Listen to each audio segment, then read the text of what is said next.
Since the sickening, unspeakable atrocities committed by Hamas against Israelis on October the 7th last year, one of the most unfathomable consequences in the Western world, to my mind, has been the way people have been prepared to downplay or even deny what went on in order to, demonise the victims, to demonise Israelis and Jews.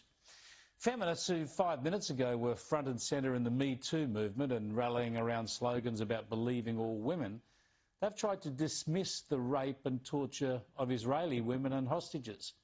People who have supported diversity and equal rights have been taking sides with Hamas, a vicious, extremist, Islamist terrorist outfit. And all of this was exemplified at Sydney University earlier this year. We can see how the Western media has suppressed coverage of the atrocities. They've used this kind of fake news about Hamas beheading babies and mass rapes, all in order to shore up support for Israel, and they have distorted events. That's sociology professor Sujata Fernandez in April. And Sydney University has now found that she breached the Unis standards and code of conduct. But it seems she's unlikely to suffer any serious disciplinary action.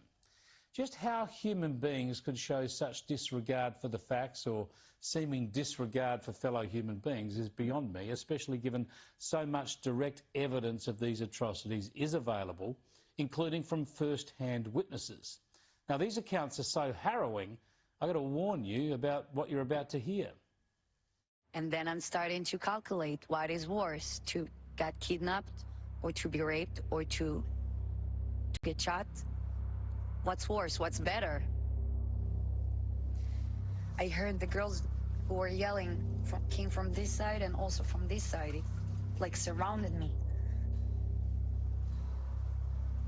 There were so many noises of women, different women, not only one.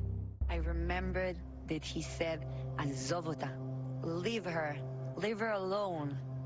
The guy was crying. I heard him. And for a long time. And how did it end? How did the screaming end in these cases? They got shot. And then silence. This is difficult material. You can see the full Screams Before Silence documentary on YouTube. I've seen much more graphic material, footage of murders as they happened and the results of them too, all far too horrible to show anybody on air. But let me show you some more of Screams Before Silence, because what people like Professor Fernandez are effectively saying is that these witnesses are lying, including the Israelis who attended the aftermath to collect the bodies.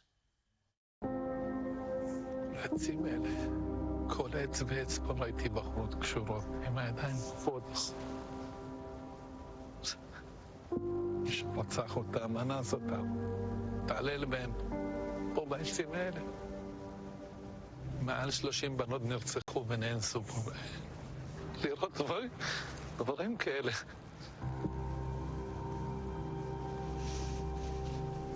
It's okay. No one should have to experience such horror, of course, and no one, especially someone charged with educating our young people, should deny the atrocities committed against the Israeli people, against Israeli women and children, atrocities aimed at sparking war and unleashing more trauma and tragedy for Palestinians too, in order to perpetuate enmities and grievances. Anyone who denies the atrocities of Hamas or argues Hamas has any aspiration for peace must be deliberately ignorant.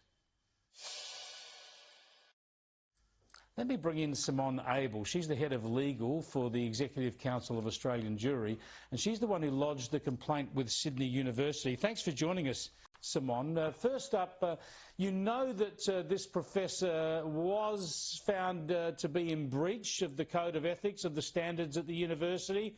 Is that a victory for you? I don't see it as a victory, Chris. Thanks for having me. I think, you know, it's a tragedy what's happened. There was a lecture hall full of students who heard the words that you've just played, and for them, they don't know the record has been set straight. You know, there hasn't really been accountability. And what are we doing about these big systemic problems that we have at the universities, the promotion of Jew hatred and the denial of October 7th atrocities? Yeah, it seems extraordinary. In that clip, she talks about suppressing the atrocities, and she's referring to Israel's response, fighting to get Hamas. We know what's happened in that. We know so many terrorists have been killed. We know, tragically, there will have been civilians killed as well, but we see it in graphic detail. The media are all over it. Hamas get out a lot of misinformation, but we get some correct reports about numbers, and we even had investigations when there have been some tragic misidentification and people have been killed. We know Israel, for example, accidentally killed 3 of its own hostages.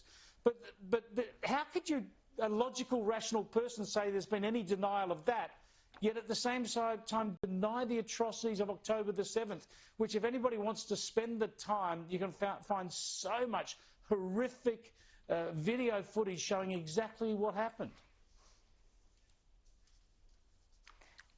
Exactly. I think, you know, for all women and Jewish women particularly, hearing those words was kind of an affront to our humanity. And I can only imagine how survivors of sexual violence sitting in that lecture hall felt, as well as Jewish and Israeli students who probably have close connections to many of the victims of October 7th. I know for me, I felt a sense of shock and disbelief when I heard what was said. Well, we don't know what punishment will be meted out to Professor Fernandez. Do you hope to find out, and are you going to push the university for more action? Look, I think transparency is key in situations like this. Let's be clear, this is not about Professor Fernandez. This is about a systemic problem that's festering at universities around Australia. And there's so much data and evidence to demonstrate that this is happening in so many different classrooms and tutorials on campuses around Australia. And we need to see accountability. And that means that it's not about shaming necessarily of individuals. It's about promoting a culture in which these sorts of sentiments and fake information are not platformed and students are not indoctrinated.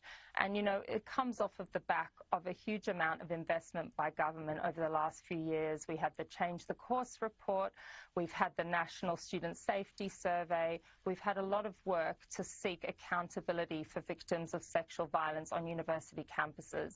It's the case that every academic working at universities around Australia would have been trained and would know about the harm inflicted when you deny sexual violence that's been perpetrated against women and women of minority backgrounds particularly, and it just perpetuates the suffering. So, you know, we need to get to the bottom of that. We need the universities to show leadership.